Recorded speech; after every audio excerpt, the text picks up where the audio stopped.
Okay, all right. So, as you know already, I guess we are talking about lying today. Yeah. So I will share with you in a short way the work I've done with Matthias during the last 6 months. Basically, we did the same that we have done with truth. I don't know if you remember, Kate, but we shared a text about the multiplicity of truth. We found more than 20 different conception of truth, and we try to do the same with lie. Yeah.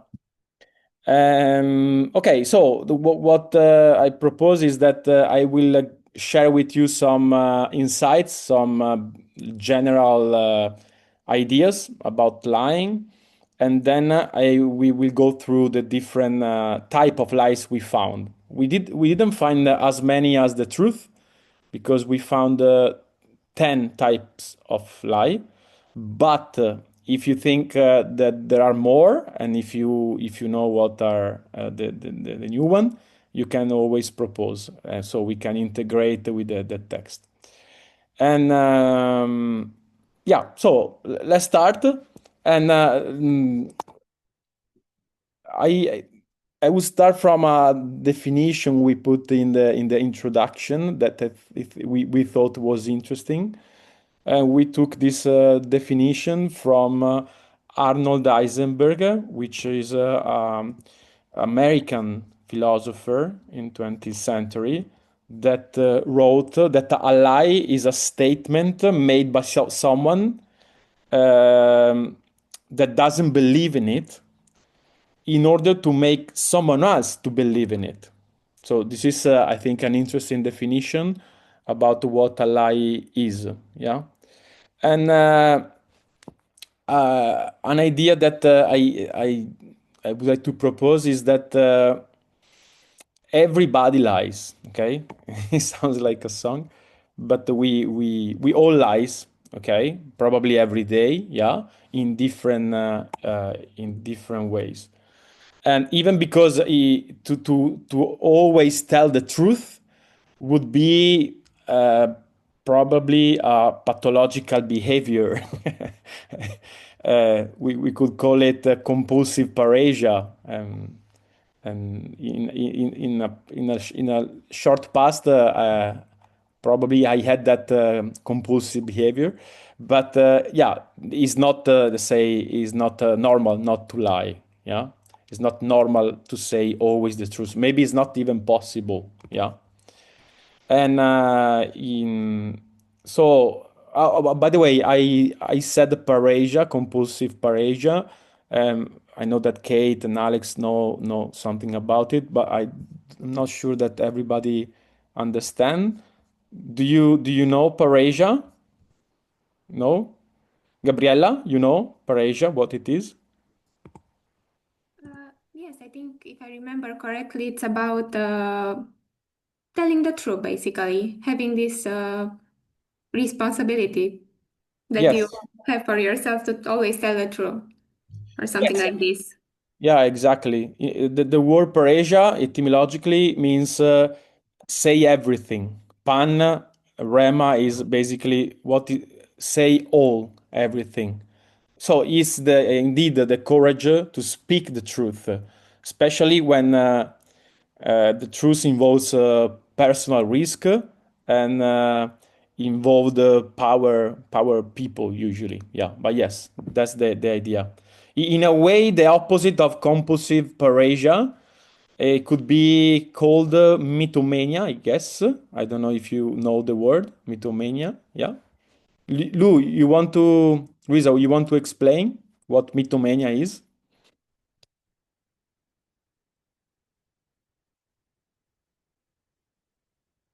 Yes, now I can hear myself because I realized my mic was off. Well, it's a compulsion to lie. That's what it is. It's a pathology, actually. Yeah.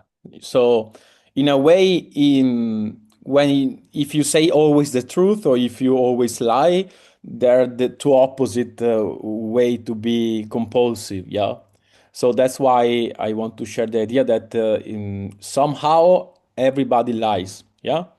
So I just after wanted to yes, say that from what I know, mythomania is considered real illness, psychological illness. yeah, Paresia is not, I guess. yeah, probably is not that popular as mythomania. Maybe Socrates has compulsive porphyria, who knows? And but yes, yes, it's true. It's an illness basically. Yeah. Yes. Mhm. Okay, and let me give you a few other ideas to before to start with the list of different types of lies. And something we agreed with me and Matthias was that the lying is not just a descriptive act. So lie is not just something that we use to describe a situation, but lie is an action that products effect and change situation. And basically, when we lie, we create a story of a different reality, an alternative reality. So lying implies an action of manipulation. Through lying, we manipulate, we change things. Yeah. And okay, so what I propose now is the list of different type of lies. Every time you have something is not clear, you can interrupt me. You can ask question if you have doubt, or if you disagree with something, or if you want to add something. What I will say. And yeah, the last thing is that here in the work we have done with Matthias, we didn't deal with the line just from a moral point of view. Yeah. So we treated the lying as a fundamental human activity, which is worthy to be investigated. Yeah. And okay, so the first type of lie, I guess you heard already about it because we work on in IPP several times, especially Kate and Alex. Is bad faith, which is a concept by Jean-Paul Sartre, is a French philosopher. And who doesn't know who is bad faith? What is bad faith? Oh, you know already. Yeah. Okay. So Pepe, can you share the simple definition just to make it clear? But faith is implying or that something is wrong by definition. I mean, trying to depict a negative reality or thinking, making other people thinking about a negative reality. Okay. Um, you want to add something, or that's it? Oh, yes, actually. But faith, I think in this context will be more lying with a purpose, like a negative purpose of manipulation. Okay. Okay. So can you now reassume what you said, the first idea in just one concept, the main concept to define bad faith would be Negativity. negativity. Okay. Okay, it's a bit general. Can you pick a more specific concept? Um,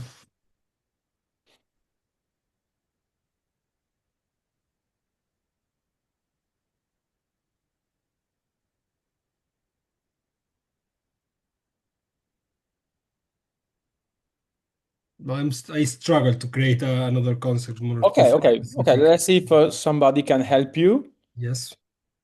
Who has a concept to propose to Pepe in order to define bad faith? Okay, Luisa? Self-deception. Okay, explain.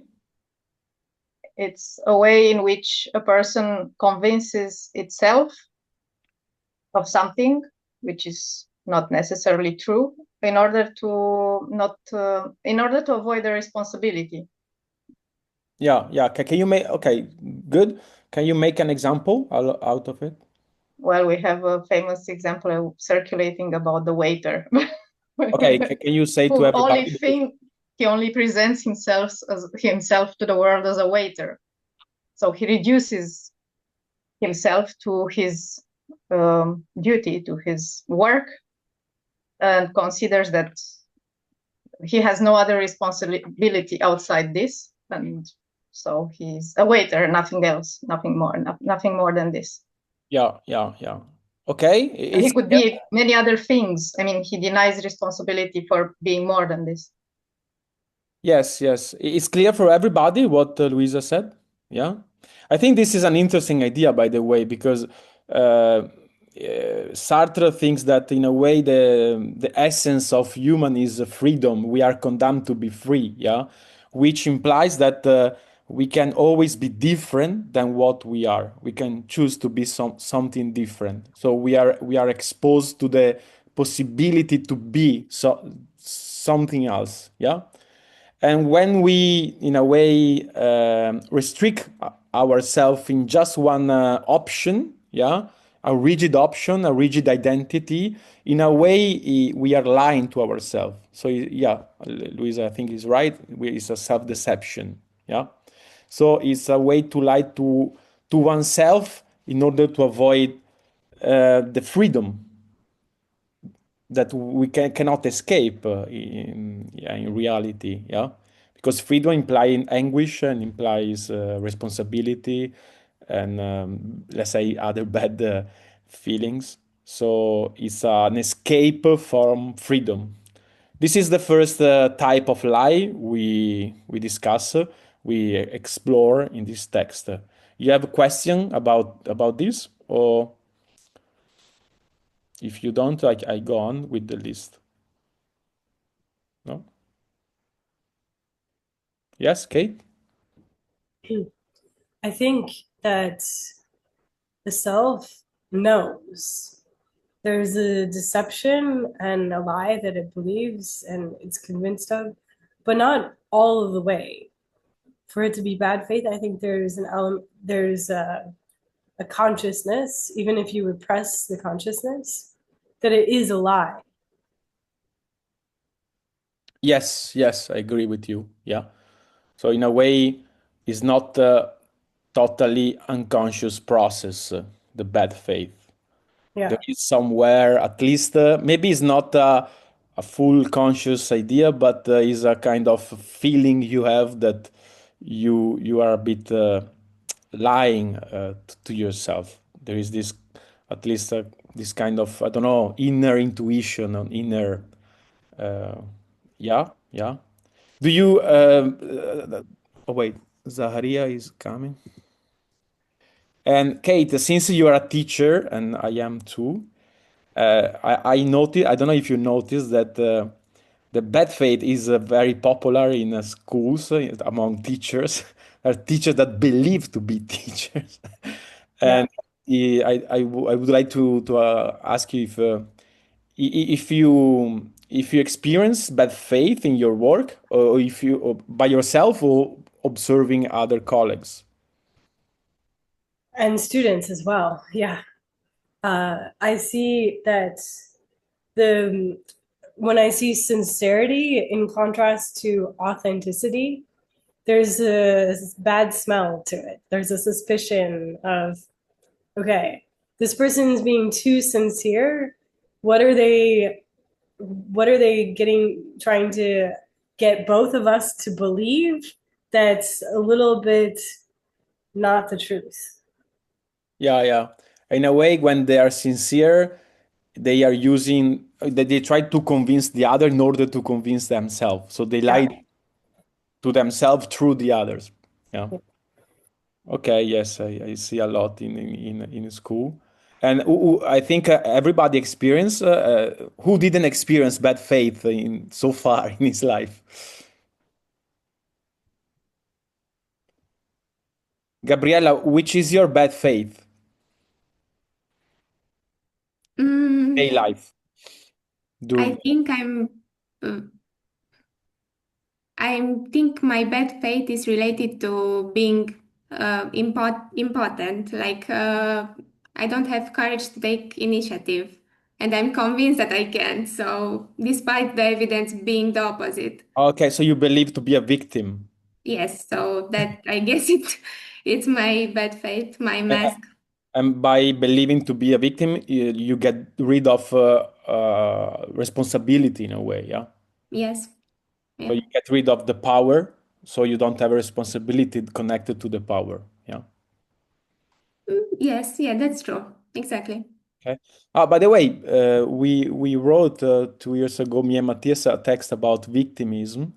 So if you are interested, Gabriela, since you practice victimism, I can send to you. Okay. Okay. You can write to me if you want the text. Yeah. Okay. All right. Zara, here we are speaking about lying. I know you're an expert, so I will involve you in the discussion. Yeah. Okay. Okay. So let's go. Let's go to the second type of lie, and I think they are popular. And the second one is white lies. White lies. In Italian, we say bugie bianche. Yeah, and basically are, in a way, small lies that we tell for good reasons. Usually, to the main goal of white lies is avoiding hurting other people. Yeah. For example, when we receive a present, even if we don't really like it, we say, "Oh, wow, wonderful, beautiful." Yeah, in a way, it's a white lie because we want to please the other, because the thought, the idea, because we don't want to delude the other person. And or for example, when there is a person who is suffering and we try to console the person, like I don't know, the mother that trying to console the son, that is saying, don't worry, everything is going to be good, yeah, which is a bit, difficult to believe that everything will be good, yeah. It's in a way, it's a white lie. It's a way here to console, to reduce the pain of the other. Consolation is a attempt to reduce the suffering in other people. So this is the main idea that we explore in the text, white lies. You have a problem with this lie, or you have a doubt, you have a question, you have I don't know, typical white lies that you use in your life that you want to share.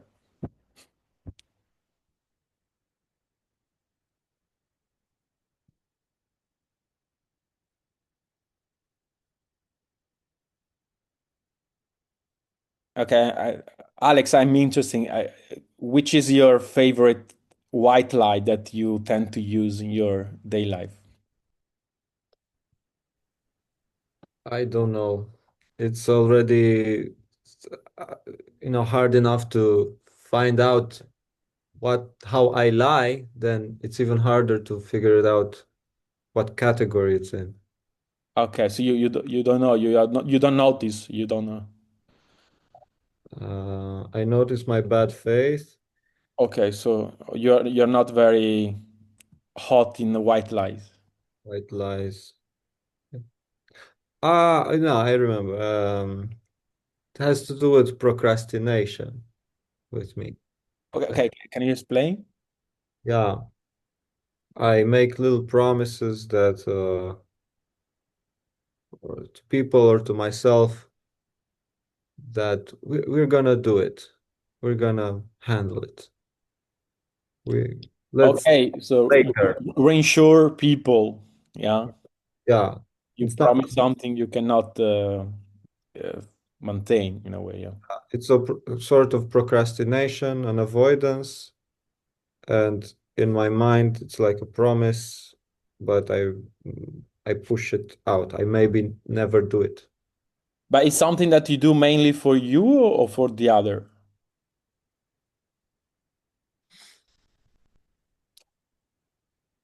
I do it for me. I lie for to get rid of people, I think. Okay. So I don't know if it can be defined white lies, because white lies, you say white lies more for helping other people, to avoid the hurt to other people. Yeah. Here it's a bit a selfish lie. Mm. Then I don't know. Okay. Okay. So, by the way, at the end of the list, I will ask you, so you can start to think about it. Um, which is your main lie among the 10 that I will present to you? Yeah. Pepe? Actually, I would like to help Alex a bit because there is a variation of the kind of lie he was trying to bring up that it could be a white lie, and that is something that I think I do. And Alex have noticed that in the past. This is why I'm bringing this up. It's like creating in a team the expectation that things are okay or is not that hard. And I have a particular example. We're having this hiking last year. I fixed a year ago, and it was my I was the one having the cartography or whatever, or the one controlling the space. And my average answer is just 1 kilometer. It's just 10 minutes, and we are done. We arrive to the car or whatever. And Alex noticed that that was kind of it always took longer, but it helped the team and the otherness, the other people to keep going a little farther. Okay. So in that case, he was lying more for the team than for himself. Exactly. This is why it More could be white lie. a variation of the kind of light that is not to preserve yourself or to create your own comfort, is for the other to feel better, to have the energy to go further. Okay. So Alex, it's true that sometimes you lie for the team. But this was unclear. Pepe did that. That's Pepe was Yeah, lying. but I think you do that as well. Not in the space, not like doing a hiking, but you do that with tasks when we are approaching a deadline. So I have seen you doing that as well. Maybe if I say it's under control. For instance, Uh, you don't know that it's under control, or do you have the perception that it's under control, but you say that for the people not to stress out or not creating chaos. Yeah. Well, when I say that, I know I do it to make the other feel better. Yeah. When I say it's under control. Okay. Okay. Because you are afraid that if they know that I mean, you are a bit in chaos, they can be afraid of the chaos or the lack of control you have in the situation. Um, no, it's more my mistrust of the other. Okay, explain. When I say it's under control, it means you don't need to worry about it. I got it. But Okay. it's harder on me. Okay, so because if the other people worry, you don't like it, right? No, I don't. And why you don't like it? Um, Makes me uncomfortable when there's this implication that people think I'm pushing them. So I don't like to push people. Yeah, I don't see the connection with between pushing Yeah, and, uh, and worrying. yeah. I worry that people will feel pushed and then they won't like to work with me. So they will abandon me.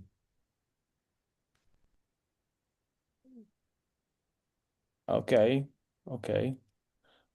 But so why you show that you have everything in control? That is could be not very useful to make other people not to believe that they're pushed. It's not useful. It's an illusion that it's a good environment around me. Okay, so even Alex sometimes use white lies. That's the news. That's the news. Okay, good. Other Thank questions? you, Pepe. What? Thank you, Pepe. He helped me. Nice. He's a good friend. He spot your white lies.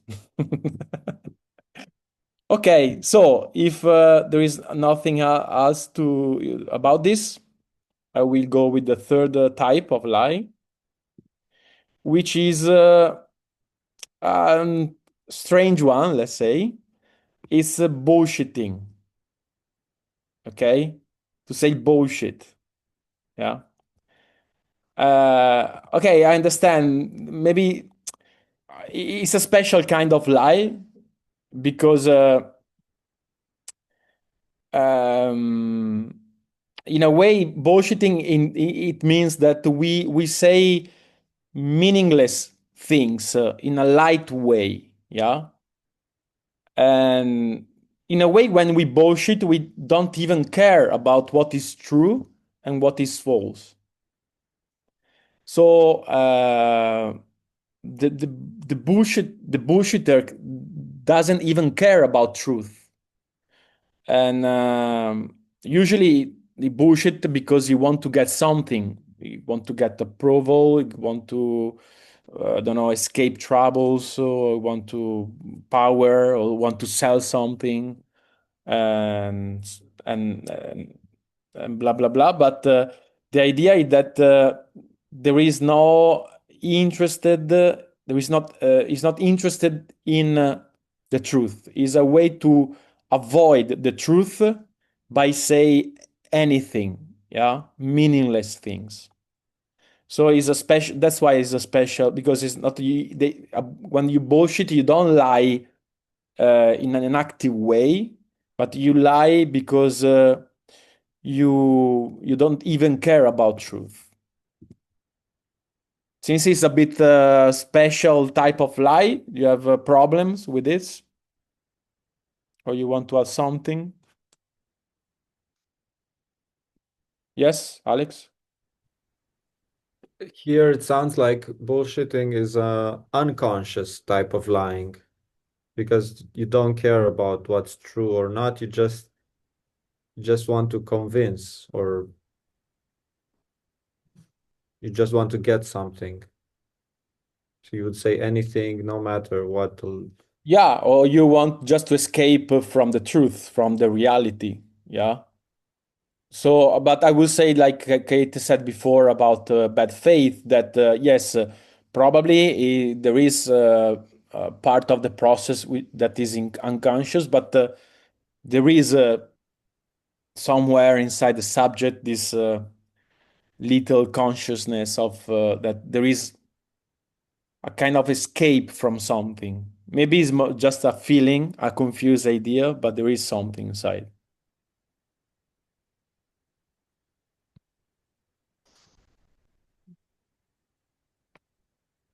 I Yeah. think Yeah. it's like a reflex, like a reaction to a difficult analysis. Okay, but Alex, do you remember you were there in the summer seminar when I forgot the name. It was a Romanian guy that I met last year in Timișoara, but he's not here now. That came in. He was presenting the show on the Saturday night with you by saying some jokes about you. Luciano, Luciano, Say again the name. Luciano. Luciano, exactly. Yeah. Do you remember the public consultation that Oscar gave to him? Yes, You remember that he was bullshitting a lot. yes, He was making stuff. Oh, wait. Okay, making funny stuff in order to escape the question. yes, Oscar. Okay, that's I think a nice example of bullshitting. A way to lie by escaping the question by escaping from the truth in a way that in that dialogue Oscar wanted to bring out. Yeah. Yeah, he was making jokes and playing cute. Yes, exactly. Yeah, yeah. Still, he would do that. So that's why I was happy that he was the first one in dialogue with Oscar. Okay. But it's do you see it's popular bullshitting in Romania as a way of lying or no? It's an art. It's Oh, it's an art. a way of being for It's us. full of bullshit artists, you know. We call it spell casting, vrăjeală. Spell casting. Yes, spell witchcraft. It's an informal word for bullshit, which sounds nice. When you say I'm under your spell, it means I'm bullshitted by you, but it sounds much softer. Even our word for being bullshitted is much bullshitty. It's much softer. Yeah, yeah, yeah. So basically, it's a way to make fun of everything. You don't take seriously anything. You don't. No, no, it's more of a way to hypnotize someone and have them have power over them. It's not a way of making fun. Ah, okay, okay, okay.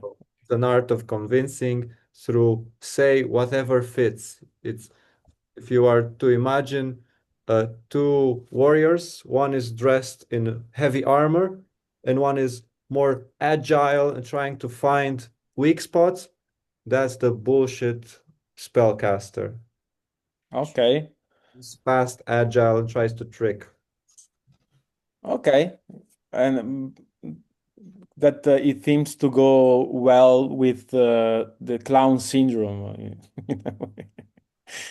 At least Luciano has a bit of that, and I think he plays a lot with that. But Luciano is more conscious of being a bullshit artist. Yeah. So he reflects on his condition through his self-irony. He's more a clown than a bullshit artist. Okay. Okay. Even Italy is quite popular, but Romania and Italian are quite similar. So, Pepe, you want to say something?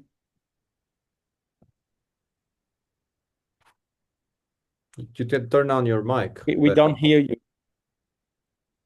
I will say maybe it's a Latin characteristic since Spaniards are pretty bullshit artists too. So, Okay. well, this is something that your final sentence made me think about. I had a second reflection and a question. Actually, the second reflection is about the word Vrajala. I think it's much more accurate or much more. I like it more than the word bullshit, which is just if you imagine graphically a pile of shit, you don't get this idea of casting a spell or trying to use. And actually, this is brings to the question.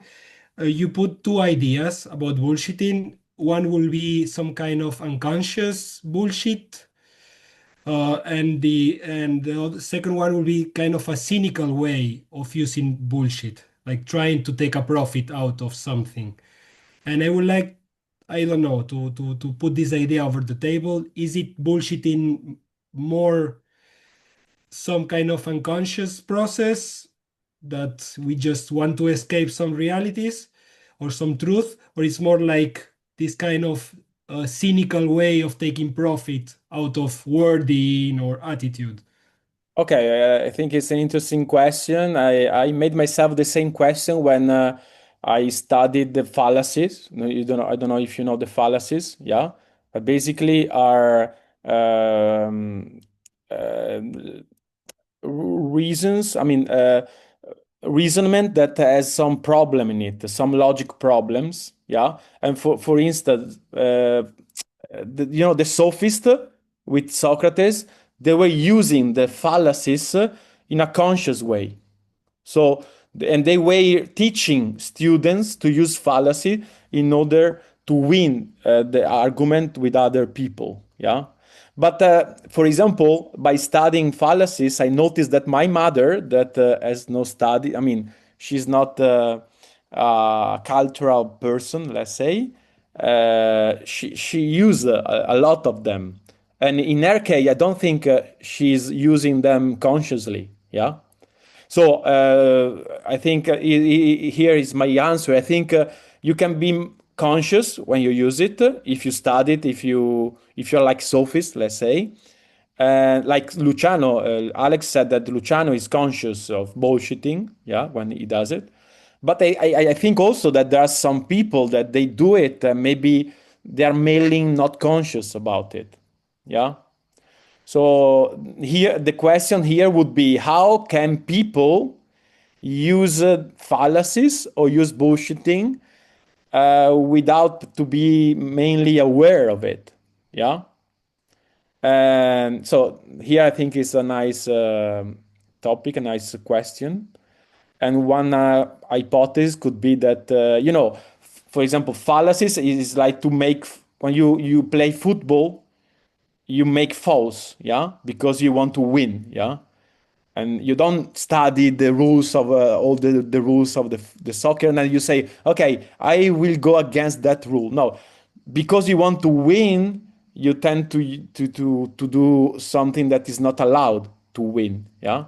So I think there is an instinctive way to answer you. There is a more an instinctive way to bullshit, and there is also a more conscious way to bullshit. So I think we can distinguish two way to bullshit. And by the way, since you are Spanish and you live in Romania, and do you see more conscious way of bullshitting around you, or more unconscious? Comparing the Romanian and the Spaniard idiosyncrasy. Yeah, in your experience, let's say both in Spain and Romania.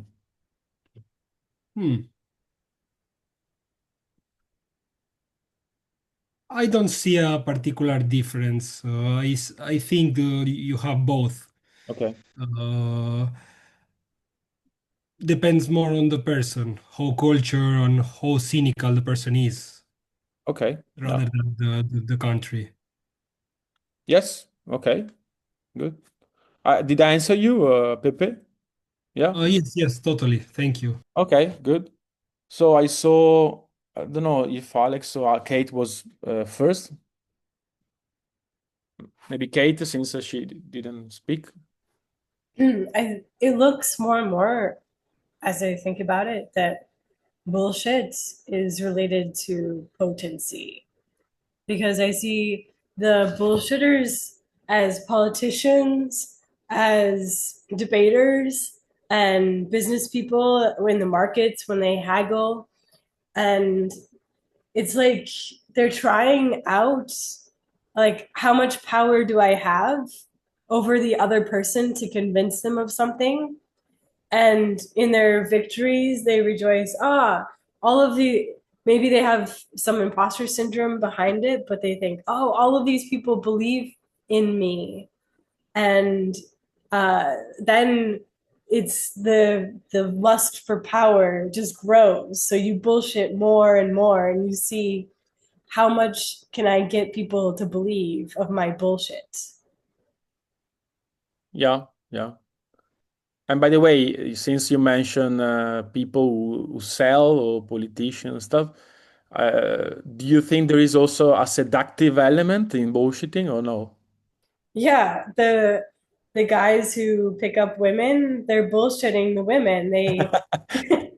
They know what the women want to hear, and they play the game of bullshitting to do just exactly what they want. But not just in romance, but there's seduction in business, there's seduction in politics.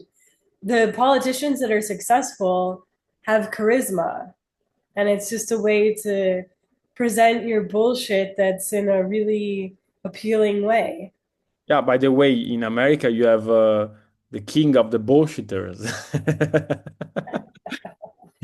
And by the way, I think he's been liked by many American people, even because he bullshits a lot, no? Yeah. I don't understand it, but yes. Okay, maybe you don't belong to that part of America.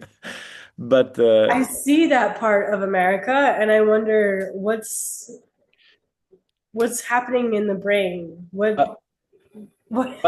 but to understand it, maybe you could start from yourself. Do you bullshit sometimes as well in your life, or no, Kate? Yeah, I'm a debate coach. Which means that you bullshit a lot. Yeah, I coach in the art of bullshit. Okay, so why you are surprised that then American vote for Trump? Okay. That a whole nation can be so easily bullshitted. Yeah. Okay. Okay. Maybe there's a desire to be bullshitted. Like it's pleasant to be bullshitted because someone has some desire to convince you of something.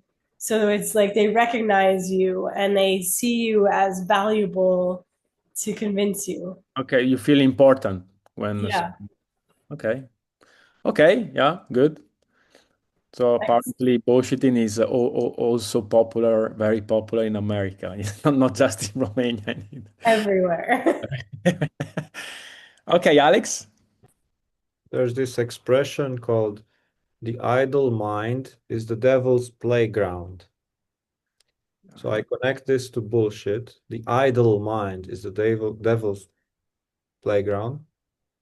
A mind which is not stimulated is more hungry for stimulation, so it believes bullshit.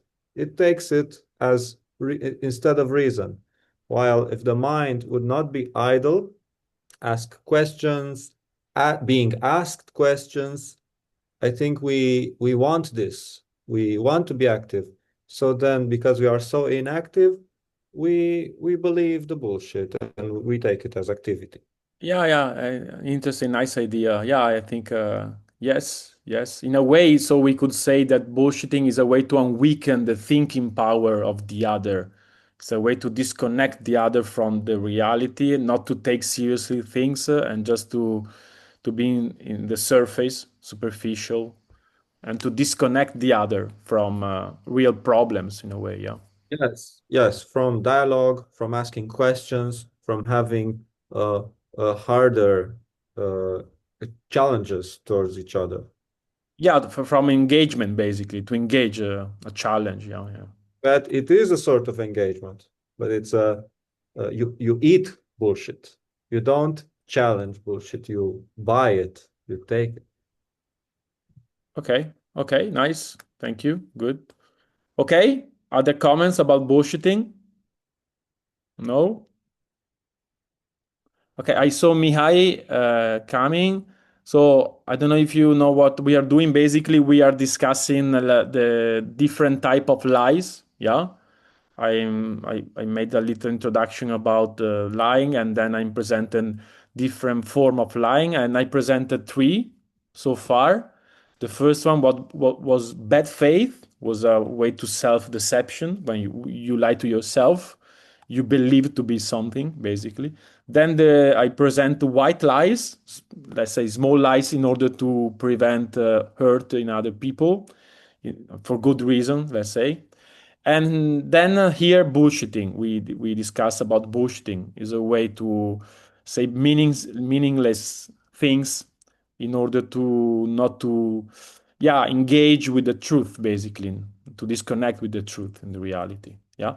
And now we'll present the other seven types of forms, concept of lying that we found, me and Matthias, that we wrote this text. Okay, if you have any question, yeah, you can interrupt me anytime. Yeah. Sure. Thank you. Okay, good. So the first type, probably you know, yeah, is gaslighting. Have you heard about gaslighting? Yeah. Who want to explain this since it's quite famous way of lying? In a short way, okay, Kate? A conscious desire to convince the other of something that's not true in order to make them become insane. Okay. Okay. Good. Yeah. And I discovered by writing the text, I didn't know that gaslighting comes from a movie in the 40. That is the name, the title of the movie, where there is, I think, the husband that convinced the wife to be klepton. You say kleptomatic in Kleptomania. Kleptomaniac. kleptomaniac. Yeah. Okay. And that he convinced also that she was the one that gaslight in the house. Yeah. So in a way, yes, is this this idea that you convince the other, for example, to be responsible of something that they are not. Yeah. And until that they think to be crazy, basically, you make them doubt about their perception of reality, basically. Yeah. By the way, when I was writing about gaslighting, I remember that I did gaslighting at least one time, and I was a child. I remember that I was in the Christmas time to my uncle house. I was playing with a little child, younger than me.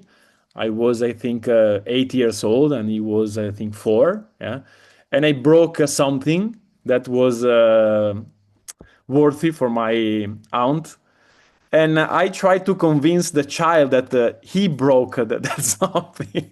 So basically, I tried to gaslight him, but he was too clever to to believe me.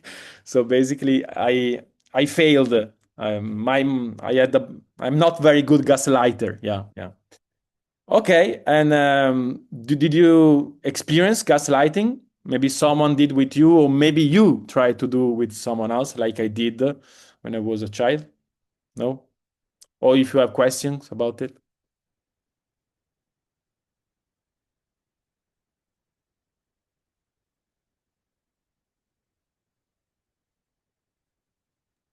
For sure, I did some gaslighting.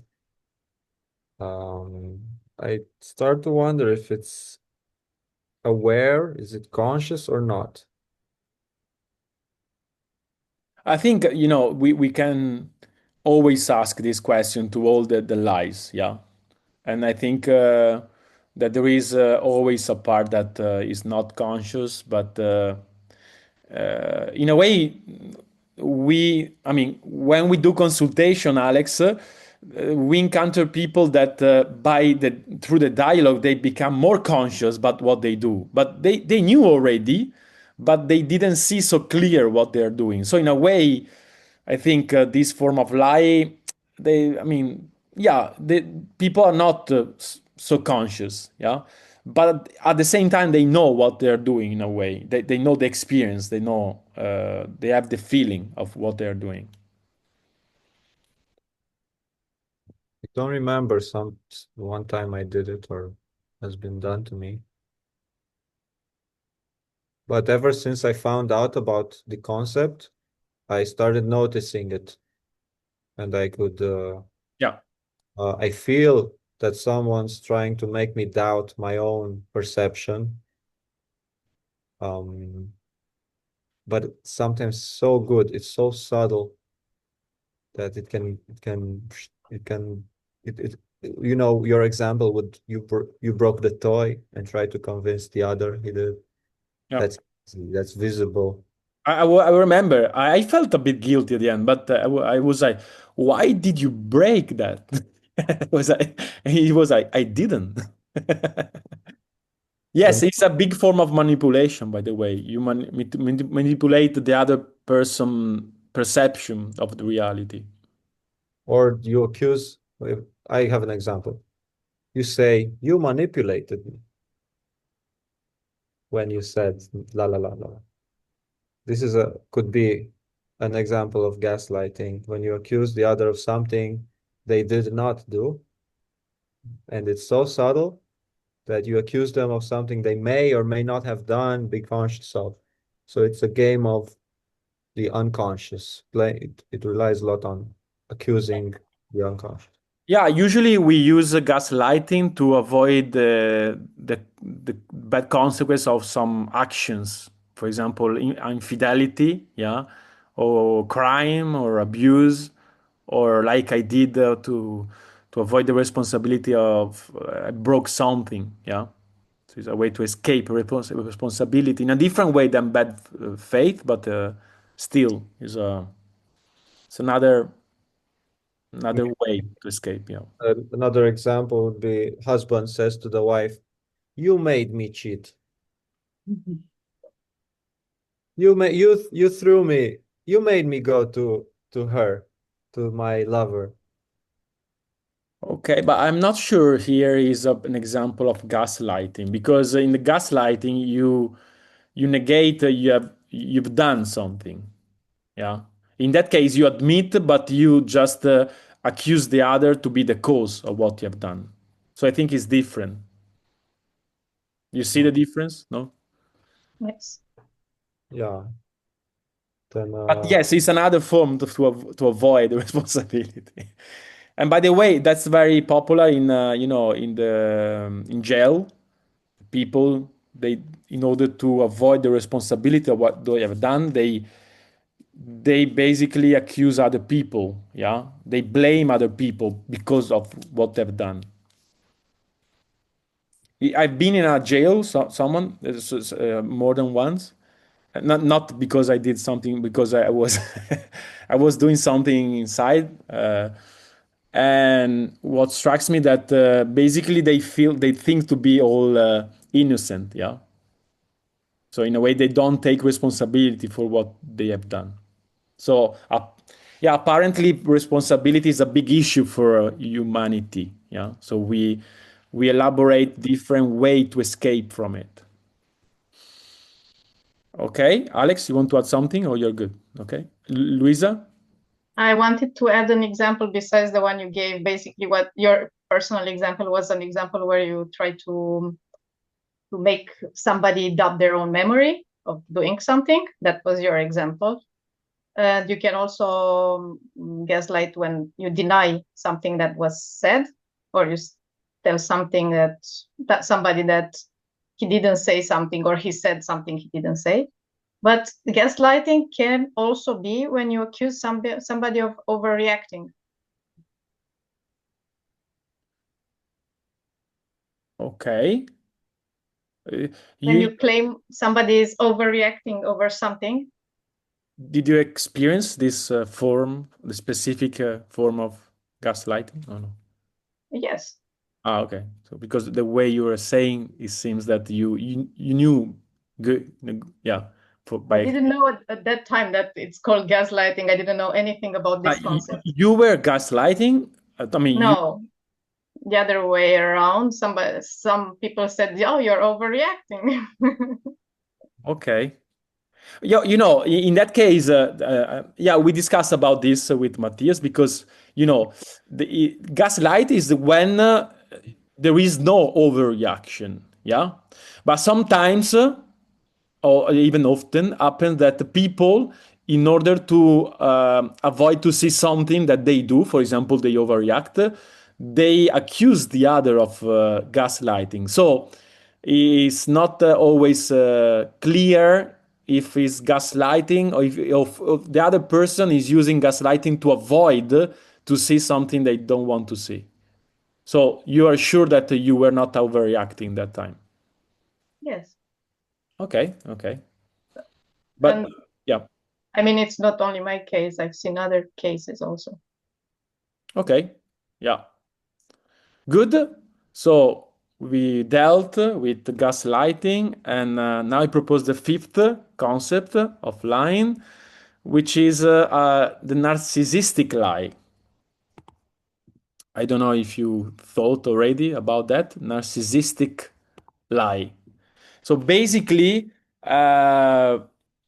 narcissistic lie is when you say something false in order to reinforce your self-image in the eye of other people. Yeah.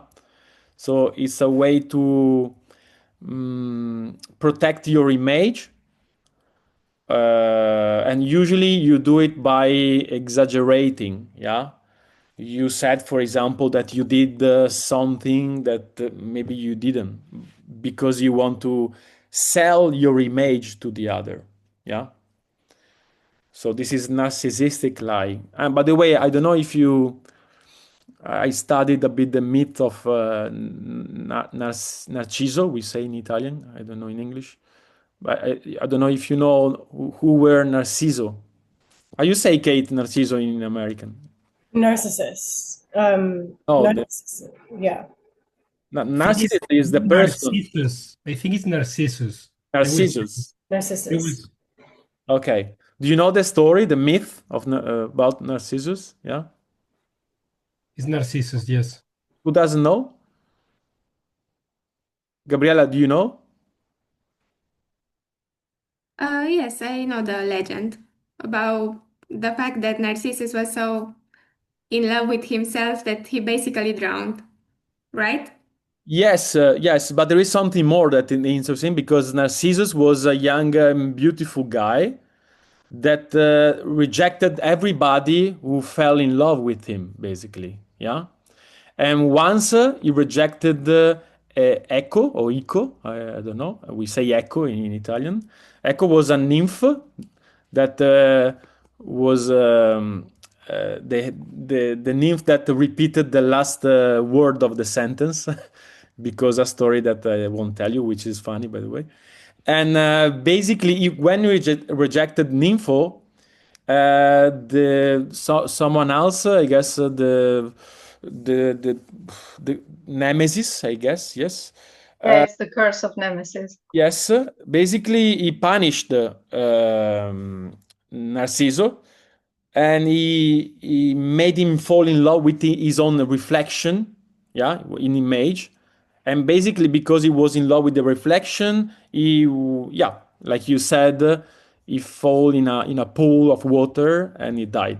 Yeah, this is a bit the story. So in a way, when we say narcissistic person, we are speaking about a person that is in love with his image, and when he lies to protect his image is a narcissistic lie, yeah, or to defend or to empower his image in the look of the other people. Okay, tell me if it's clear or if you have doubt or if there is something you want to add about narcissistic lie.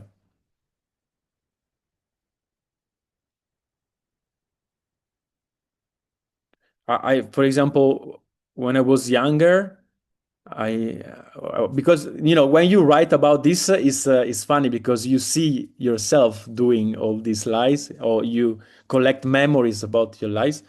I remember that I use narcissistic lies, for example, because I've been a referee, a soccer referee here in Italy, and at one point I dropped, yeah. And when people ask me in the past, which level did you reach? Usually I was lying by saying that I reached a higher level than I reached. Yeah. So that was a narcissistic lie, a way to protect my image as a good referee. Yeah. I don't know if you are familiar with that, with this form of lie.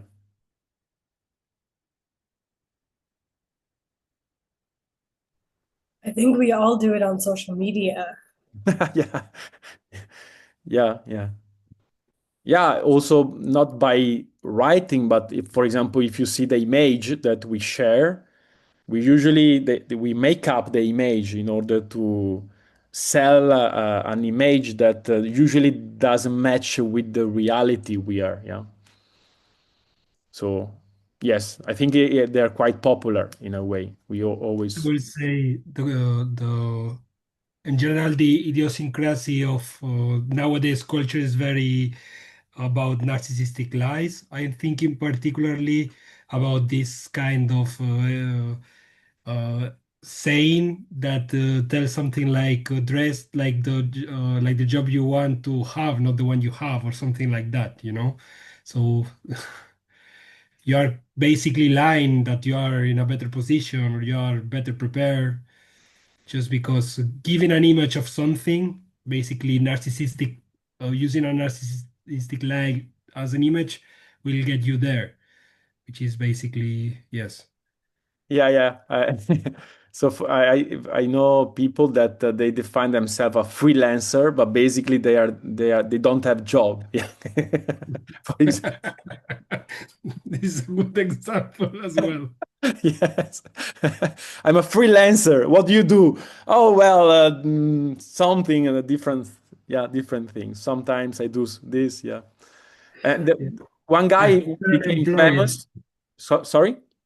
I had this joke last year when I was basically myself a freelancer. Somehow, I was self-deprecating myself by telling something like I'm a hipster unemployed, an Okay. unemployed hipster, Okay. aka a freelancer, Yeah.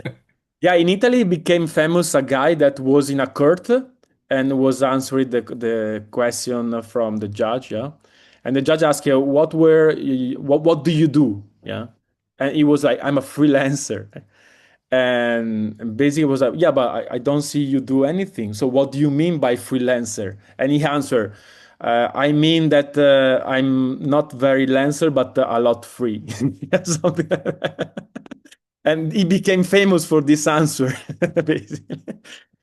Okay, so I'm noticing that you see or you know this narcissist like, yeah. Okay, so if you don't have anything more about this, let's go to the next. And okay, so the next one is sadistic lie. Sadistic lie. I think you can have an intuition about it, which basically is a way. I mean, you say something. Okay, let's say that it's true that usually we say that truth can make people suffer. Yeah, that's a kind of something we say a lot. But it's also true that we lie can make people suffer. And sometimes we make up some lie in order to create pain in someone else, in order to, yeah, because we enjoy to see the other person suffering. It is a sadistic experience.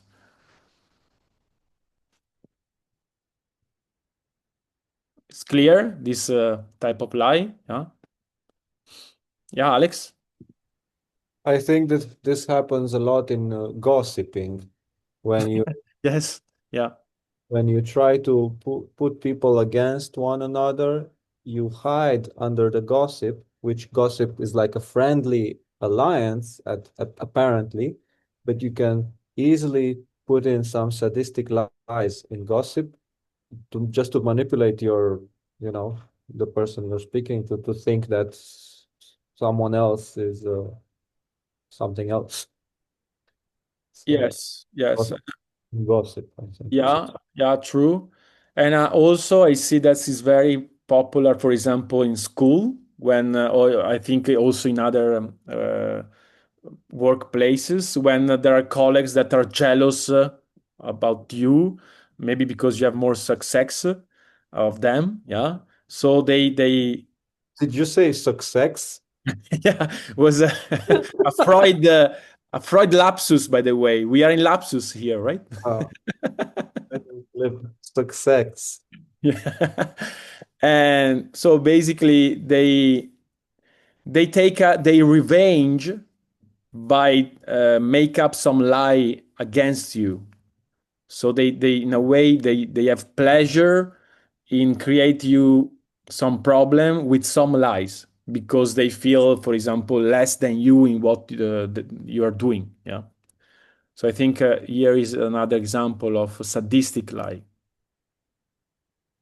I think we had this example a lot in, some kind of societies like Romanian communism, where people were just making up lies and telling them to the security just to compromise people they didn't like, friends or colleagues from work, or, because you could just make up a lie, tell it to the security about somebody, and that person would have been compromised forever. I mean, wait, but lose their job or now you wait. can you repeat the context? Is with political context? Yes, it's during the communist times in the societies where we had security, for example, in Romania Okay, was okay. really strong. Okay, Luisa, yeah, I understand, but we found another category for the lie you're proposing now that is Okay. the next one we speak about, which is official lie. That would be more official lie. Of course, these lies can overlap a bit. Yeah, Of because course. it's sadistic also. I mean, to just do that because you want to get rid of somebody and make his life Yeah, miserable implies some sadism. yeah, I mean, I agree. In the official lie can be present some sadistic tension, yeah. But in that case, since the political context, there is the power behind. I think it's more an official lie, yeah. I guess, Okay. yeah, yeah. Okay, yeah. Someone else? I'm also thinking about the fact that in this case, you don't really have to lie. You can also just gather informations and keep it for when suits you better, and just use it against the person that, I don't know, has a bad day or something like that. Okay, but I mean that can be done also with the truth. You can Yeah, get that's my point. yes, yes, but in order to be in that case official lie, the information must be false. Otherwise, you No, use the truth to go against someone else. I don't know if I can agree with this. It's also enough just to get it out of the context, just to move it a little bit. I think this is also can happen actually.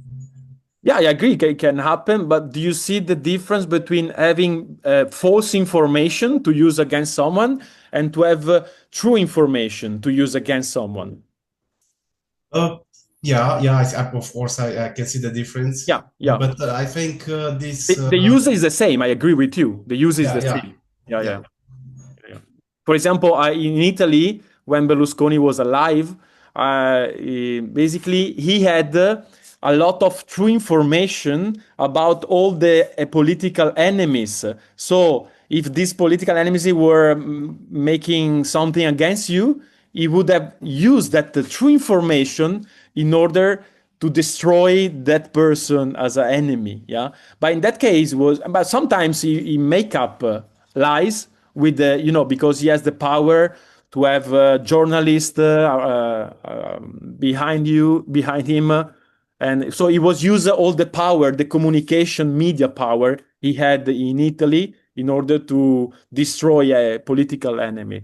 But yes, so I agree. The use is the same, but you can use both the truth and false in order to destroy someone else or to create a problem to someone else. Okay, good. Pepe? About this idea of sadistic life, I would like to introduce, or at least to try to find the relationship in between the idea of sadistic lie and defamation. Okay, go on. Okay, so you want to distinguish? I see a link, a very, very close link between sadistic lie and defamation, because when we defame, we usually use, defamation is a lie. It's not the using of a true statement or information to injure someone publicly. It's the using of a lie. So basically, and to harm someone actually. So I see this idea of sadistic lie almost equal to defamation somehow. Okay, let me think. Because I think, yes, you're right. Defamation can include sadistic lies, but at the same time, I think that defamation can be different. For example, if I say you don't have you didn't study to university, so you don't have a university degree, yeah? Let's say that is true, yeah? This is not a lie. But if I say that in a debate, I will use it in order to destroy your argument, even if I don't deal with your argument. So in that case, it's a kind of defamation, but it doesn't imply a lie. But I think you're right. A defamation can imply some sadistic lie. You make up something. So, but I wouldn't say that always defamation implies sadistic lies. Okay, I Yeah. understand. And by the way, the defamation, there is a fallacy. This is called argument ad hominem, which is a way to, I think it's a way to express defamation to the other.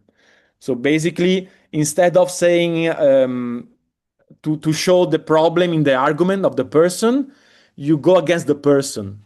Yeah. So it's the opposite of ipse dixit, basically. Yeah. Yes. Okay. But yes, there is a link indeed. Yes, there is a link. Okay. Someone else? No? Okay. So we have three left. No, four left.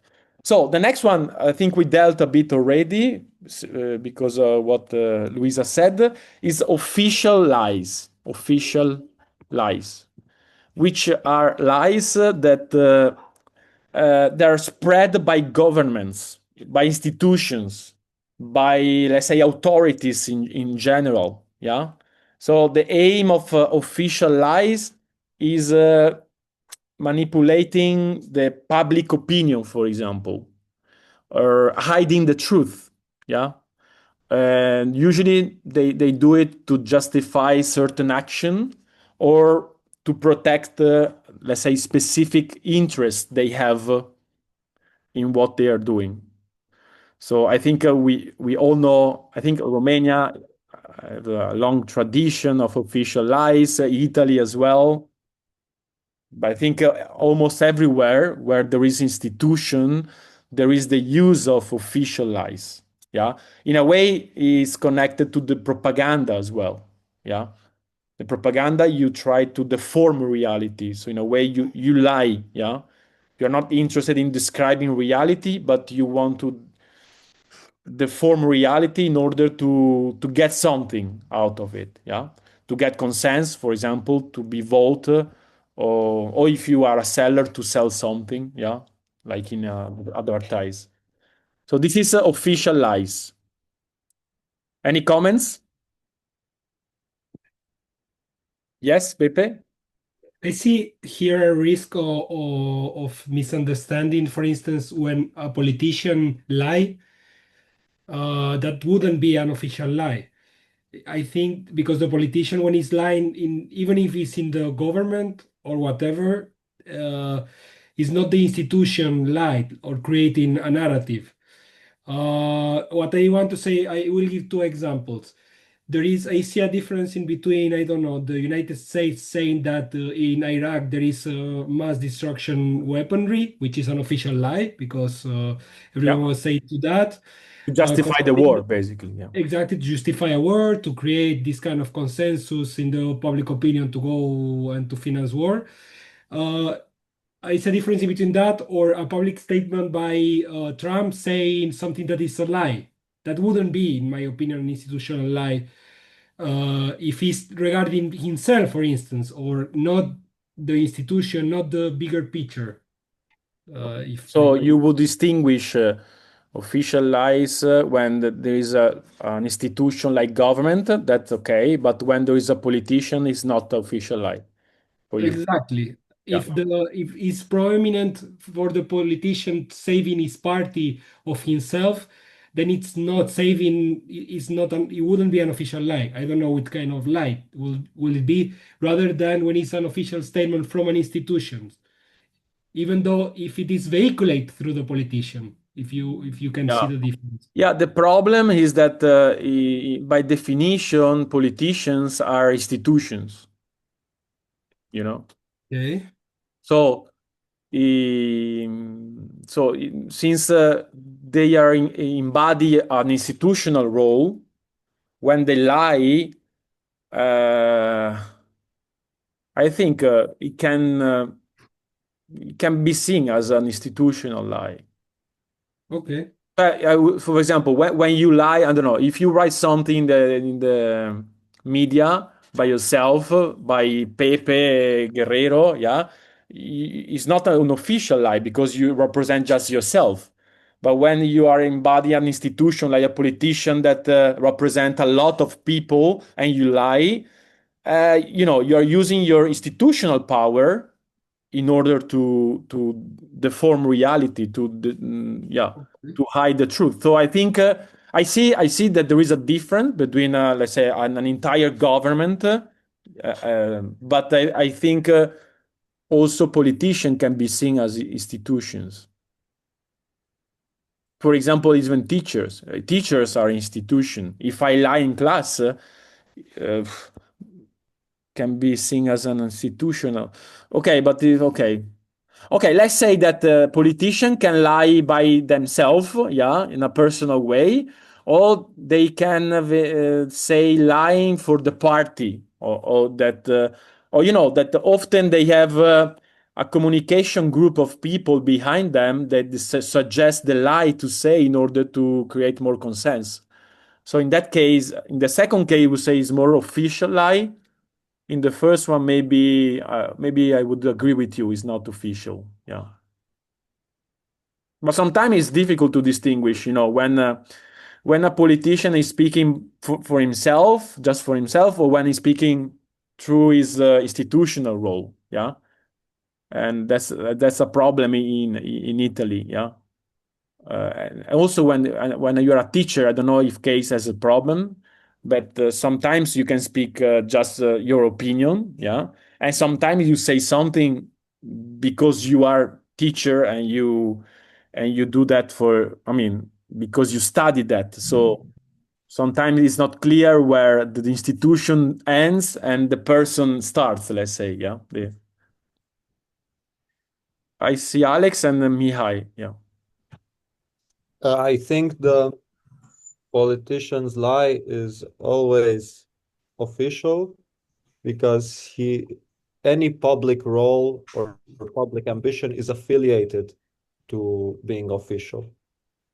So even when they lie to, I don't know, Twitter by their personal account, they are official lies for you, right? Yes, because they want to be official. They want to be leaders.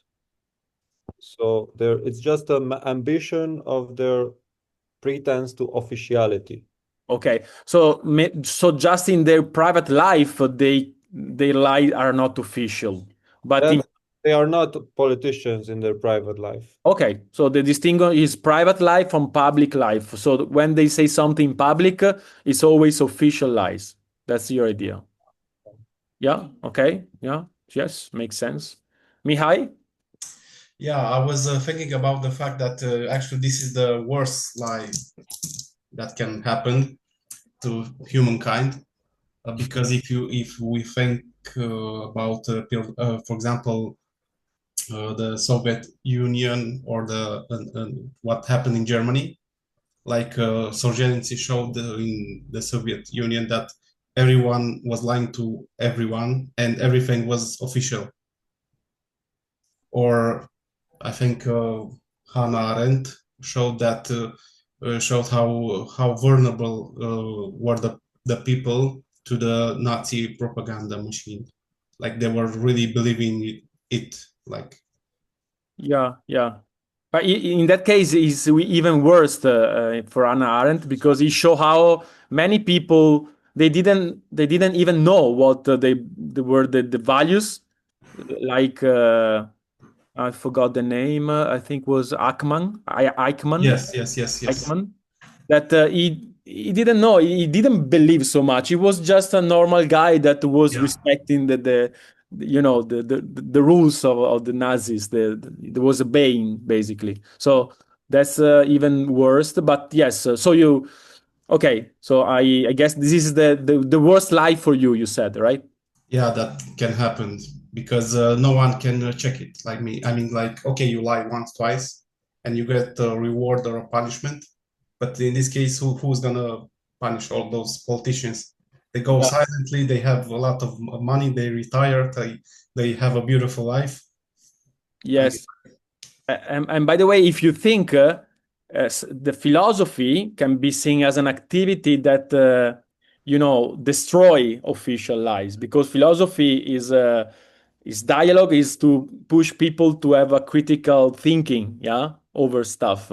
And by the way, it is not a chance, I guess, that Socrates is being killed by politics and sophists, yeah, they were the institution of Athens, yeah, because it was showing the lies and the contradiction in what they're saying. Yeah. So in a way, official lies don't like people who reasons. So in a way, they see us that we are here to reason as the enemies. Yeah. Because their lies are more powerful if people don't reason in a way. Yeah. Yeah, but I don't want to die. You don't what? I don't want to die. So okay, so don't come very often in here. Yeah. Okay. Okay. And was someone else want to speak? No? No? Okay. So, oh yes, Zaria.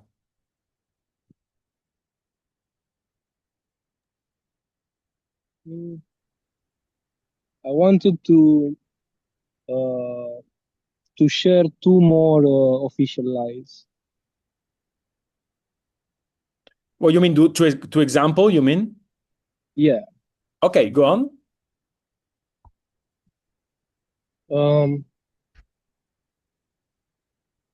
One is when churches say that God exists. Okay. Okay, we enter now in belief stuff. It's a bit dangerous. In what? In belief stuff. Yeah. Okay, now let me say that I don't know if it's a lie. I mean, to say that it's a lie, it means that you are sure that God doesn't exist, and Kant would disagree with that. No, it's a lie to be sure of that because we don't know.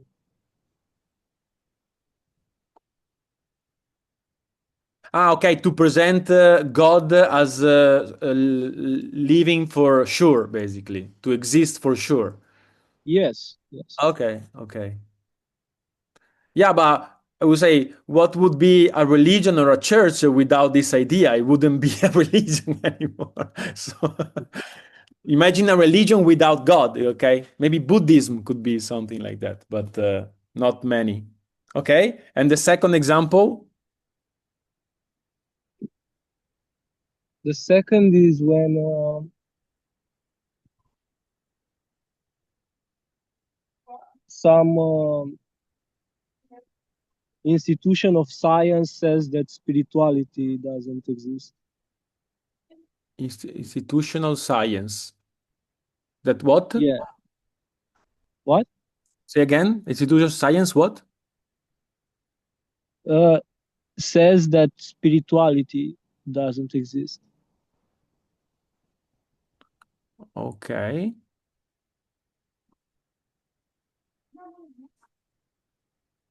Okay. And why it would be an official lie? Because we don't know. Okay, so basically your idea is that every time you say something you take something for granted when it's not sure, it's a lie. And if it's a lie from institution, it's an official lie. Yes. Okay. Okay. By the way, while you were speaking, I remind that just by me, I have this little book, and usually I make lessons at school, which is really interesting. Is a book by a lady that died last year. Is the Cecilia grandmother, and this book it was the book when she had when she was 10 years old. It was in the 1935. It was the fascism in Italy. Yeah. So this is the book that he used to do exercise at school, basically. And it's a good example of official lies. For example, here there is he wrote an essay about the task was tell why Italy entered in war against Ethiopia, against Abyssinia. Yeah, and if you read it, it's really interesting because he's saying that they are not real civil people, so we go there to teach them how to live because they are more animals, blah blah blah. So I think she was 10 years old, so it means that they taught to think like that through institution, through teachers. So I think it's a nice example of another example of official lies. Okay, so to end, we have okay, two more. No, three more. Sorry, three more. Okay, the next one is legal lie. Legal lie. I don't know if you had already some experience in court. I did once because I sued a school, a principal once. And I noticed that lawyers, to defend their clients, like me, they tend to lie. Yeah. So, for example, my lawyers ask me to add something in order to have more chance to win the court. But I didn't want because I said that's not true. Yeah. So why should I say something true? I think I'm right. I don't need to lie in order to win. And so in a way, they cannot lie in any way. There are some, let's say, some rules they have to respect. Some rules, some laws. Yeah. But in a way, when they stretch some narration, yeah, of the facts, we can say that they lie in a way to defend the client interest, of course, yeah. So this would be legal lie. So is a way to defend, yeah, to support the client position, yeah, and you stretch or you modify a bit the evidence or you interpret some facts in favor of your clients. This is another way to lie, which is legal, by the way. It's not illegal, yeah, because they are lawyer and they use the law, but still it's a form of lie. There are problems with that or no? I think every contract has it's basically a legal lie, especially if it has some side effects that are not I don't know spoken. I mean, they are keeping it for themselves, like the banks and stuff like that. Okay. Okay, that when they write in a short, in a small, Yeah, you but can you see don't it. see. You just realize that you have to pay like 10 times more because Yeah. Yes. Hmm. Okay, now, I, yeah. I would like to add an example out of the cart. For instance, in a product, in an elementary product, I don't know, like a yogurt, you can make claims that are actually half truths or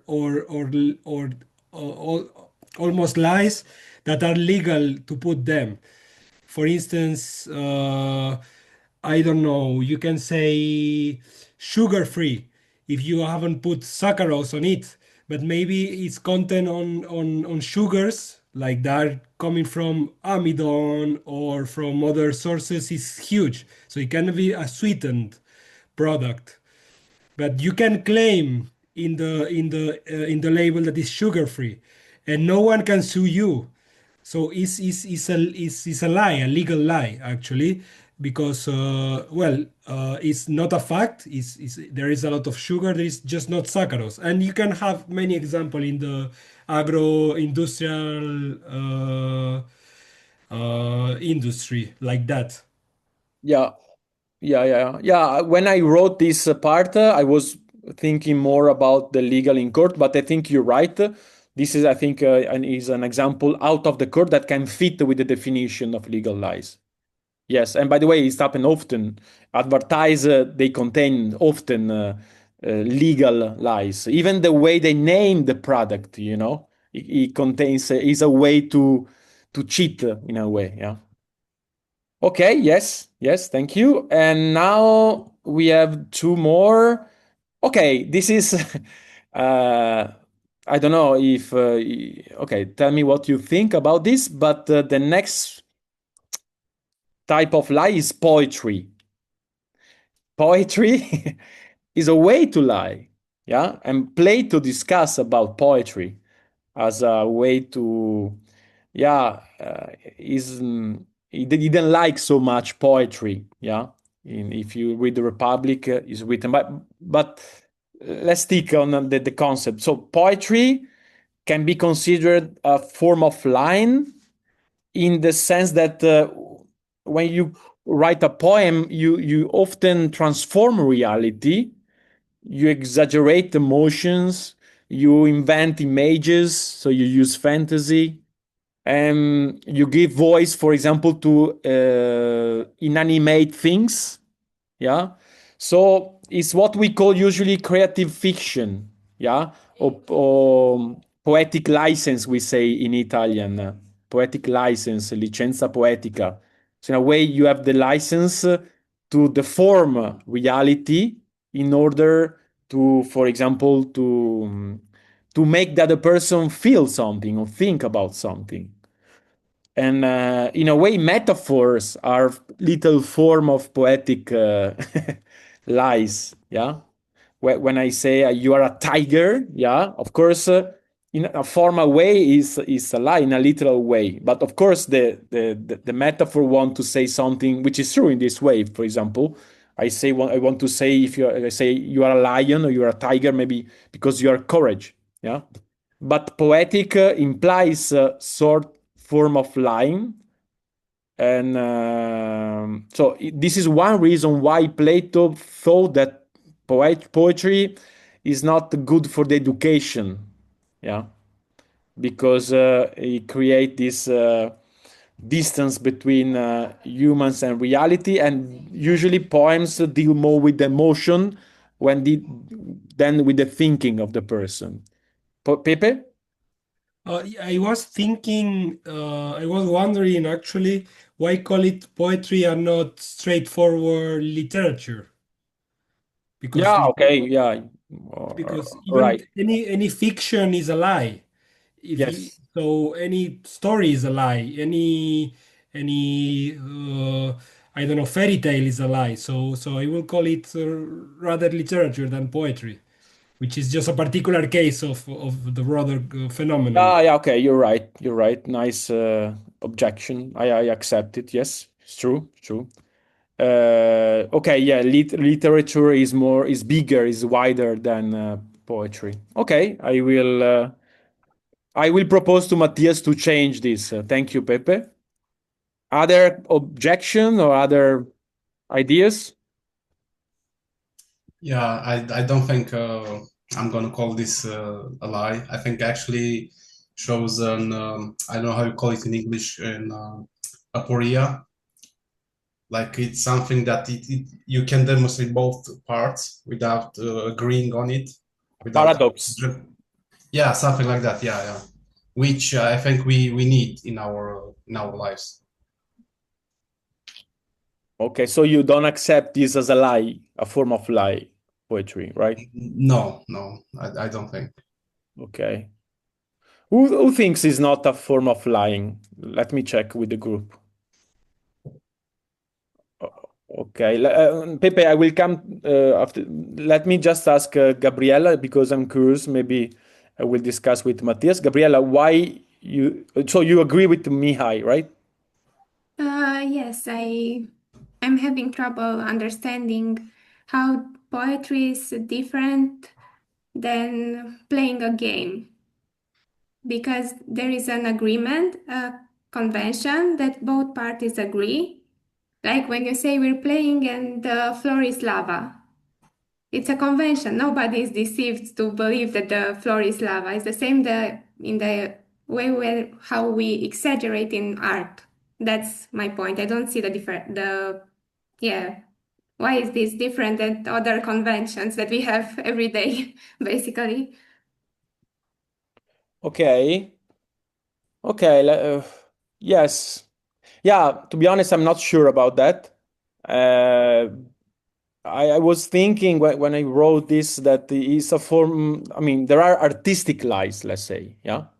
So there are artistic lies. So they don't have moral content. So an artist that lies is not. You don't judge morally bad. Yeah. It's the opposite, by the way. The artist that is able to create more artistic lies usually is good, is better than others. Yeah.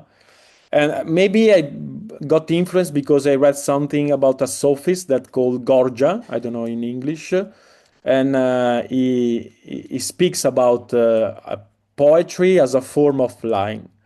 So let me first. Do you accept the idea that exist artistic lies, Gabriella, or no? Yes, I accept that, yes. Okay, so if you accept it, can you imagine that poetry is a form that use a lot of artistic lies in order, sometimes even to say the truth in a way, yeah, to say something truth Yes. okay. So you think it's acceptable at the end or no? Poetry or literature, let's say, like Pepe proposed. Yes, yeah, I think I changed my mind, yes. Okay, Mihai, what do you think? Well, I reminded, I don't know if it's a quote from Freud or not. He said that the abnormal is like an exaggeration of the normal. And somehow I still don't think it's a lie because you have something that is real and you just give it a shape. Like you're not making things up. I In a don't way, you deform reality to speak about, to show the reality. Yes, like to put it on the spotlight, like something like that. Okay. I think I will go back to this type of lie. I will discuss with Matthias. Thank you for your objections. Yes, and Pepe. Yes. Yes, actually, what Mihai said is the definition of the artistic movement realism. But well, that is just a side point. I have a suspicion about the motivation that Mihai had on bringing this up. Is the fact that he's perceiving the concept of lying in a moral way. I mean, you cannot say that art or literature is not a lie. I mean, it's a lie by definition because it's not stating, if we use the definition at the beginning. Yeah, So that's the idea by Plato, by the way. Yeah. yes, so actually, his problem, I suspect, is that because he perceives poetry or literature or many other convention, as Gabriela say, as something positive, then he cannot accept the idea that they are lies or positive lies. And I suspect that from him. I don't know him, but he arrived late, so he didn't have the introduction when you were pointing out the idea that everyone lies and lying, and we are talking about lying not in a moral way, but more in a Okay, you form of missed lie. that part. It means that part. So I think he Okay. cannot accept the idea that he likes a lie or lying. Okay, before to answer, Mihai, let me ask: are you a moral guy? Rather yes, rather no. Oh, I don't think so. I'm kind of So no, you are not shaky moral. ground. Yeah, so sometimes I don't know. I see myself like a good person. Okay, so I'm not doing it. I'm a programmer. I'm just trying to code all day. So you know what? The comment you have done, you proposed before about that official lies are the worst one. I think it can fit with the moral, a moral behavior, and a moral way to think. No, but I mean, I'm not saying it's bad. I'm moral too, by the way. Yeah? So it's just to be aware that you tend to be moral. No? well, actually, I don't agree with this point because for me, morality is like a decision, right? What is morality? What is it for I you? think the best example for morality is like decision, right? In the case of the official lies, right? The people, the common people, they can't make a decision. Other person decide for them. Okay, I'm not sure I understood. This Like from idea. this point of view, I said that the official lies are the worst because of this. Like I can decide, others decide for me.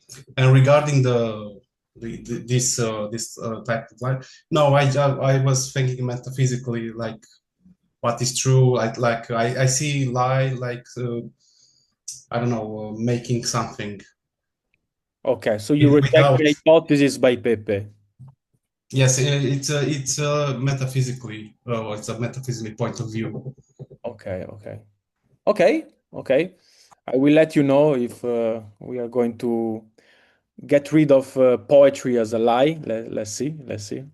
I will go back to read maybe Plato where we speak about that, and then okay. Thank Don't you. don't get rid of it, keep it. Who want to keep this form of lie? Raise his hand. Hey, Gabriela, you change your mind.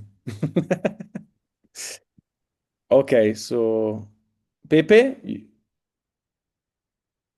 you want to keep or no? Actually, no, I was thinking of I'm almost changing my mind back. I mean, I'm reading your first definition about what lie is. I mean, I don't want to make this like some kind of debate about definition, some kind of. But you say a lie is a statement made by someone who doesn't believe something. Okay, yeah, that's a definition I find interesting. It doesn't mean that is the Yeah, only yeah. definition Okay. we can use. Yeah. No, because for instance, in under that definition, literature or poetry or even art, because we can make it a bigger statement about any form of art being a lie, wouldn't fit it because there is this idea of convention. So no one is deceived, actually. There is not a deception. There is no someone that trying to deceive another one. There are two people or that are understanding a convention, accepting it, and just even though they are not stating real facts. Okay, so there is not the intention to deceive the other. Exactly. Okay. Okay. Okay. Gabriella? Mm, I was thinking that when you, let's say, watch a play or something, you basically give your consent to be lied. But that doesn't change the fact that it's still a lie. It's not reality it's happened over there. That's what I'm thinking. So even if the convention, if we agree that it's like we know it's a lie, but we agree to be lied, basically is what I'm trying to say. So for That example, there's Santa a, Claus, even if we know that it doesn't exist, it's a lie that we use as convention. yeah, so that's what I was thinking, yeah, about art, that we basically when yeah, we agree to be lied. So that's the whole point, or maybe a counter argument or something. Okay. Pepe, you want to respond? Yes, in the same manner, I have an even more problematic example, actually. For instance, physical models. Physical models are basically a mathematical model that somehow fits things that are observable, but it's really a simplification of realities. So it's also a convention. And you could perceive physical models like lies, actually, even though they are depicting, you know, Okay, I think now you're stretching a bit too far because uh, I see what you mean, but I have hard time to include the physical models in literature, in in poetry. no, it's more not like poetry, it's more about this concept of convention. Like you see in gaming or you see in literature in general or in art is the convention that you know that what you are seeing or reading is not facts, and you accept this reality. And in a physical model, you do the same. You know that Newtonian laws are not true up until the end. They are practical. This is why we use them, and we accept this convention. Okay, okay, but I think here you're proposing a new type of lie, which is convention, which is not a literal type of lie. It's a new one that I didn't think about. So it could be a new one, right? Yes, Convention. Something actually, yes. you take for granted, but maybe it's just by tradition that you believe in it, and you don't know actually. Yeah, Oh, actually, I think it's a good point to create an 11th kind of lie, which will yeah, be convention. wait, let me add. So convention.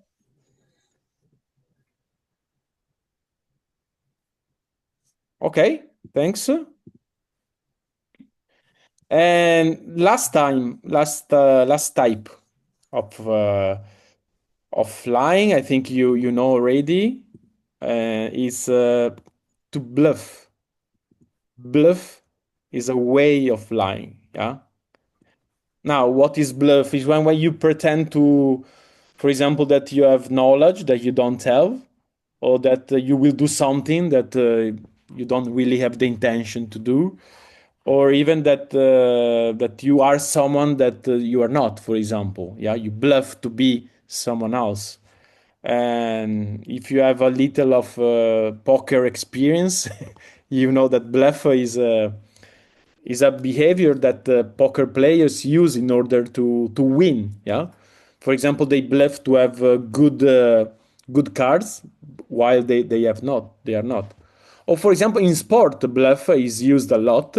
Yeah, for example, if you take the soccer, the football, when there is a player that is shooting a penalty, yeah, that you see often that the players bluff to shoot in a one direction, and at the end he shoot in the opposite one in order to yeah to make goal. Yeah. And yeah, for example, I play ping pong like Alex knows, and I use bluff a lot in order to win points. Yeah, so I make the other person to believe something that is not true. But what is interesting that bluff usually in this context, at least, is is different than cheating. Yeah, when I bluff, I'm not cheating in this context because cheating it means it implies to go against the rules of the game, for example. While bluffing is a way to lie that is permitted by the rules. When the player bluff to have good cards or to shoot in one direction, or I do the same in ping pong, we are not breaking the rules of the game. We are using the space of the rules, let's say, in order to get some advantage, but is allowed from the rules. So this is bluffing. Yeah. Any comments or questions? Alex? Sounds similar to what lawyers do when they say they have stronger evidence. Yes, yes. Yeah, like I said before, they overlap because they can overlap. And yeah, lawyer can bluff. Yes, yes, yes, yes. Bluff. Bluff. Bluff. And also politicians do it sometimes. They bluff to have information sometimes they don't have in order to scare enemies or scare people, for example. It also sounds like, just like in art or poetry, it's a sort of accepted form of lying as a convention in the game. Bluffing is a tactic which you should be expected to your adversary to do to you. Yes, yes, it's permitted, it's allowed. Yeah. Also, I think in society, lying is in a way permitted. Only in specific cases when they catch you, there are grave consequences. But let's say that in the social game, we allow each other to lie all the time. Yes, and by the way, I've been told since I was speaking with some lawyers about this lies issue in court, that for Italian laws, where you are allowed to lie in order to defend yourself. So you are not allowed to lie when you are a witness of something, yeah, because you promise to say the truth and only the truth. But in order to defend yourself, if you are guilty of you can lie. It's not the same for. I don't think it works in other country, but in Italy there is this law that let people to defend themselves through lies. So it confirms what you are saying, Alex. We have also a law that permits. Which doesn't mean that you have to, but you can. You can lie. And it seems to me like through fantasy, through law, through all these types of domains, politics, we construct a game of lying. It's just a matter of becoming aware of this possibility to lie in order to survive and Yeah, survive or get something out, some advantage. Yes. if you tell the truth, you get killed. So how do you survive? You lie through your teeth. It's bizarre. It sounds upside down, this world. Actually, is interesting because you can perceive, socially speaking, lies as a glue for society. Even in official lies, sometimes there is this big argument: we cannot disclaim the truth because it will create havoc in society. We have to prevent something to happen, or we have to disclaim and even in secret services, there is this 50 years of not disclosure of documents and all these kind of things that is interesting to Yeah, think.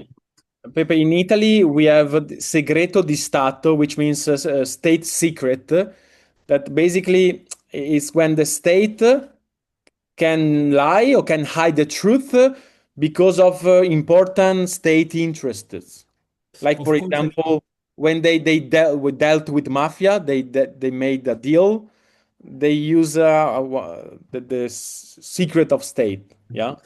or in international politics, bluffing is very important. Even saying I'm developing, I don't know, nuclear missiles, it can be bluffing, but it puts you in a different position, and or not disclaiming something. So it's very, very useful in Oh, society. Pepe, go less alarming. You go to a bar, you say, I have €1 million. You see how many get around. Yeah, and Yeah. actually, I see a strong connection between bluffing and narcissistic lies. I mean, sometimes bluffing is a narcissistic lie, just to put you in a better position, or to. Okay. Yeah. Yeah. You Yeah. can overlap a bit. Yes. Yeah. Yeah. And I'm wondering, and this is a question for you, why cheating is not a particular category of lying? Because you even say that bluffing is not cheating.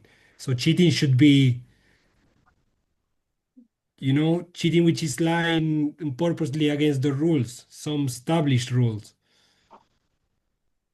Okay. So you're proposing cheating as the 12th form of lying. Yeah. Cheat. Yes, after convention.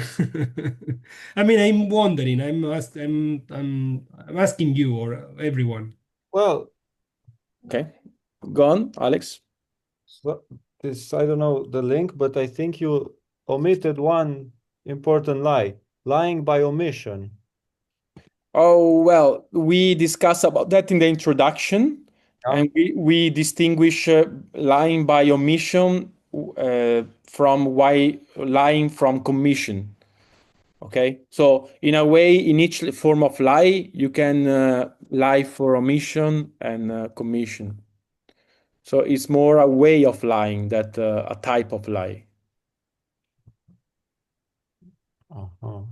It's not. Something formal, not essential. But now I'm thinking about cheating. Yeah, I think it can work.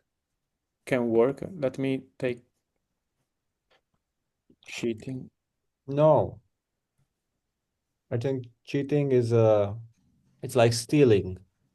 And then what matters is what you do after cheating or stealing. During the cheating is not lying. You don't lie to anyone. You're just Wait, profit. when you cheat, usually you hide that you are cheating, right?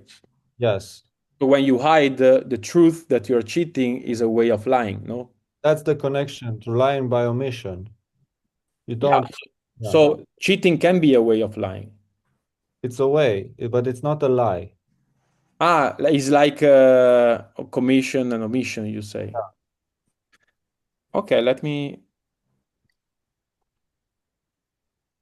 Or Because cheating in itself as an action is a way of profiting. What you do if you afterwards is you lie, but during the cheating is like finding a shortcut. okay, Pepe. Actually, I see convention and cheating super linked because if you accept convention, cheating is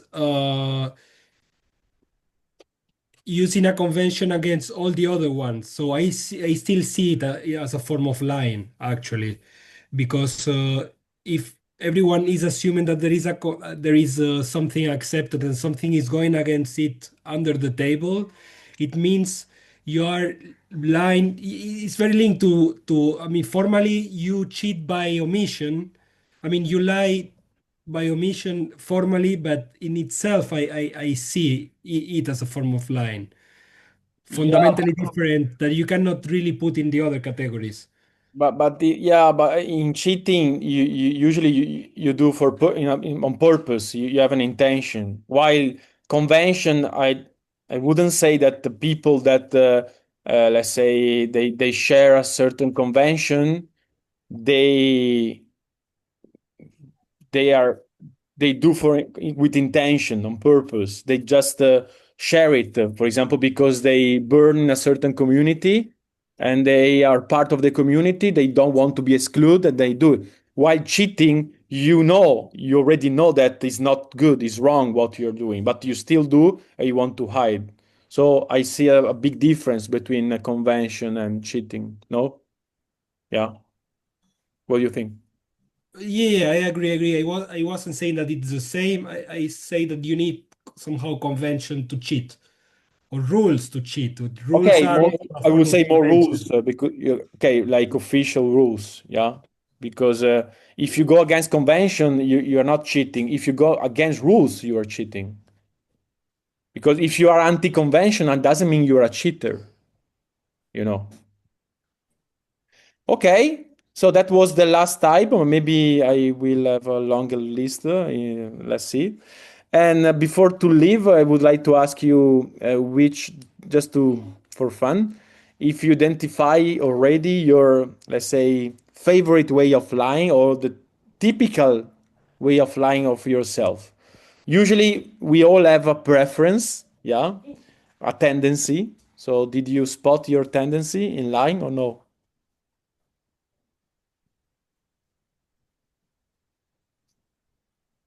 Mihai? Yeah, I think mine is bad faith. I think. Oh, you believe to be something, right? Can you repeat, please? You believe to be something. Yeah, something like that. If you can share what you believe to be. In what do you believe? In which identity you believe to have? Uh, I I think this was introduced in the beginning part. I just know the form of bad faith as I read from Sartre, so I don't know Yeah, how you guys described it. yes. So So in a way, it's a way to escape responsibility and the freedom by believed to be just one option of the infinite option you can realize in yourself. Yeah. So I would ask you, what do you believe in order to escape from the freedom of yourself? yeah, I see myself like I don't know, like a normal guy. Like I can't see myself like being unique. Like I don't know if it makes any sense. But what do you do for living, Mihai? He Well, said before, I'm an artist. He said it. yeah, you're an IT, artist. yeah. IT guy. He said before, I'm just an IT guy. Because normal to believe to be a normal guy, I don't see a strong bad faith. Maybe there is more bad faith in believe to be an artist. No, IT I meant like guy, not an artist. He's doing IT, informatics. Sorry, programmer, yeah. Tech. Yeah. So I think it's not about my I think it's also identity as well, but how I see myself. Like I can't see myself as being a unique being in the world. I see myself like the rest around me. you're a Like, conventional guy. yeah, something. Yeah. Okay, good. Other ones? Zaria, which one? I want just to tell Mihai that he is unique. I didn't understand. Who understood? He wants to tell Mihai that he is unique. Oh, thank you. Okay, but You too. which is your lying? Your best lie, Zaria? Bad faith, no? I don't really know what bad faith means. Oh, so why didn't you raise your hand? You came late. Oh, okay, you arrived late. Yeah. Okay, so I'll next workshop with Alex, you ask Alex, and he will explain. It's interesting concept by Sartre. Yeah.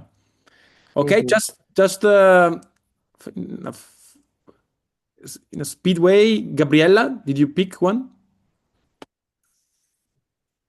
Yes, bullshitting. It's a lifestyle. So Okay. Okay. Good. Alex? I think narcissists lie because I Okay. lie things are better than what they are. Pepe? Probably narcissistic lies or bullshitting. I cannot decide in between. Okay. So more than one. Okay. Yes. And Luisa? Well, poetry, literature in general. Writing, I write. Oh, do you write? Okay. And Yeah. also white lies. I do some white lies. Oh, Especially to my mother. I have to. Yeah. You like to help people through lies. Lisa, where can we read your lies? I can send it to you if you want. Where can we read them? Oh, we know, but I can send it to you. Luisa, you can share next workshop in Timisoara with Alex all your lies, and then you can discuss. Okay. Okay, so if you have, let's say, other ideas or maybe new type of line to propose, you can write to me. I am in the group, so you can share your ideas. And that's it. So this was the workshop about lying. I hope was funny, and I don't know, it was an occasion to think about this phenomenon that we usually don't think about because we usually have a moral relationship with lies. But I think it's important to have a kind of intellectual relation to this phenomenon. Otherwise, they become taboo. We don't really know what means to lie. We just like, okay, it's not good. Okay, but what it is and why do we lie? So I think it's a nice example of philosophical attitude towards some human phenomenon. Yeah. Okay. So thank you. See you next time. And in a short time, I see you, some of you, at least in Timisoara. So Alex, I think it's better at one point before we do a little reunion to have some information about the week in Timisoara. Yeah. Oh, we'll meet. Okay, so see Thank you. you. Thanks. See you. Bye. Thank you. Goodbye.